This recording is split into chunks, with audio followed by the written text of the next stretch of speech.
Alhamdulillah wa syukurillah wa nikmat Allah la khawla wa la quwwata illa billah.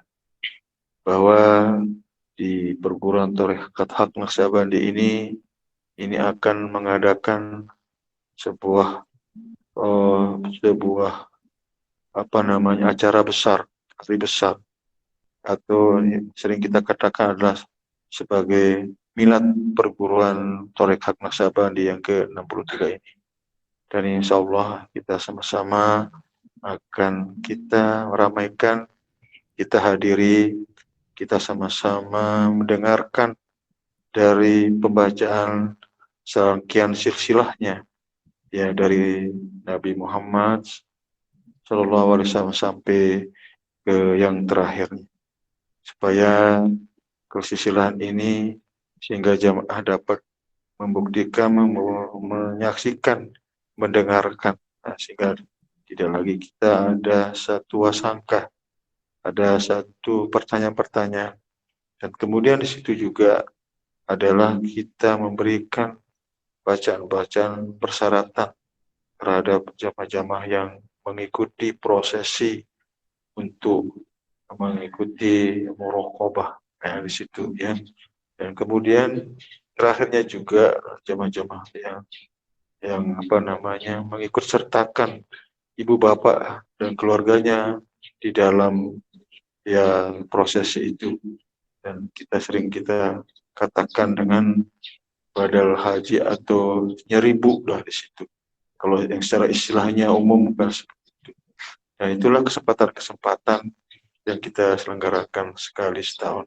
Itu khusus bagi jamaah ini. Jadi sehingga tidak ada bahasa-bahasa yang tersampaikan di luar jamaah, sehingga akan menjadi kontroversi itulah.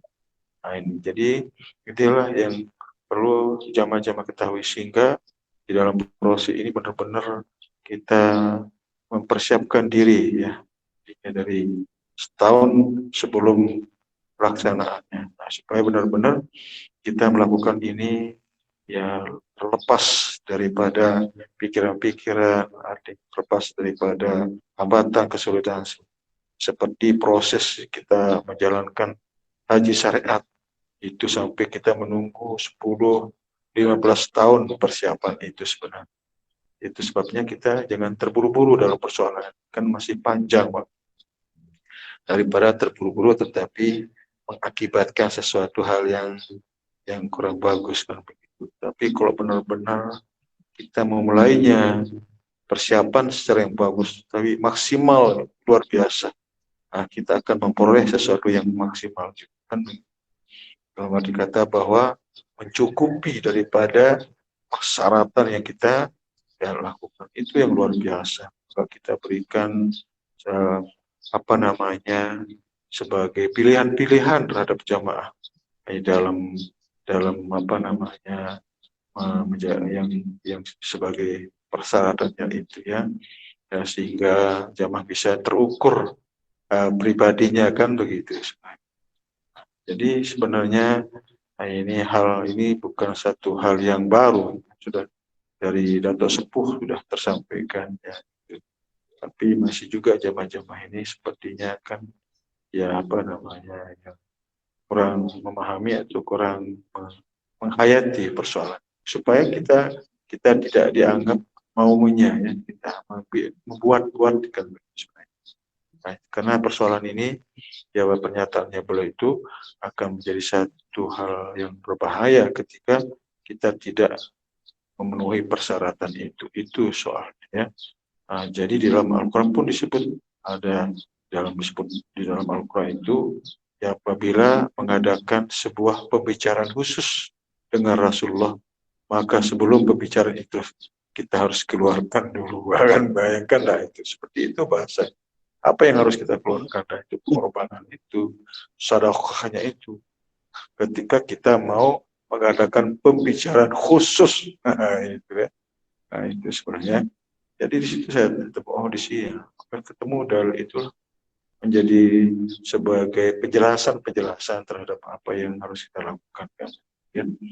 Nah, sehingga inilah yang sebenarnya kita sarankan kepada jamaah-jamaah itu, sehingga nantinya mungkin dalam waktu 5-10 tahun ke depan mungkin kita bisa lakukan, itu masih itu lebih baik lah misalnya daripada terburu-buru kan, sehingga akan menjadi ketimpangan atau sesuatu yang akan menjadi persoalan lah yang kita lakukan.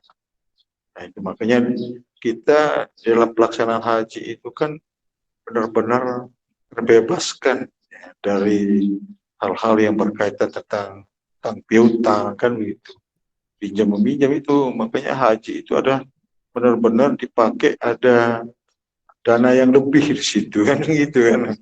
Nah, sehingga mereka istilahnya tidak menjadi terganggu ya dengan yang lain itu sebenarnya ini.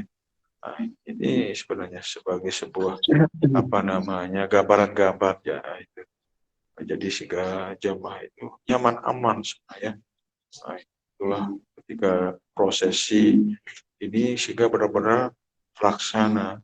Karena ini adalah salah satu gawe daripada orang yang merokobah di situ. Itu makanya kita samakan dengan gawe daripada milad perguruan. Walaupun ada jamaah-jamaah yang ikut di situ, mau ikut, ya tunggulah kapan saat gawenya ini. Supaya tidak menimbulkan sebuah apa namanya simpang siur atau ada bahasan-bahasan yang tidak menyenangkan, yang tidak kita inginkan di situ sebenarnya ya. Nah ini, jadi nantilah kita sampaikan kepada para badal-badal yang lainnya. Dan ini juga sebagai petunjuk dari Datuk Sepuh bahwa kita tidak dibolehkan mengadakan sebuah muraqabah di tempat yang lain kecuali hanya di pesantren itu. Itu sebagai sebuah komitmen, dan itu saya didatangi itulah itu oleh beliau itu ya. Nah, insya Allah nanti kita akan sampaikan bagaimana prosesi muraqabah yang harus kita lakukan di apa namanya di induknya ini ya, tidak diperkenankan mengadakan di ranting-ranting atau di wilayah-wilayah ya. Mungkin itu saja sementara sebagai penjelasan terhadap bagaimana kesiapan kita untuk mengikuti prosesi daripada muraqabah itu. Demikian kurang lebihnya. Wabillahi taufik. Wassalamualaikum warahmatullahi wabarakatuh.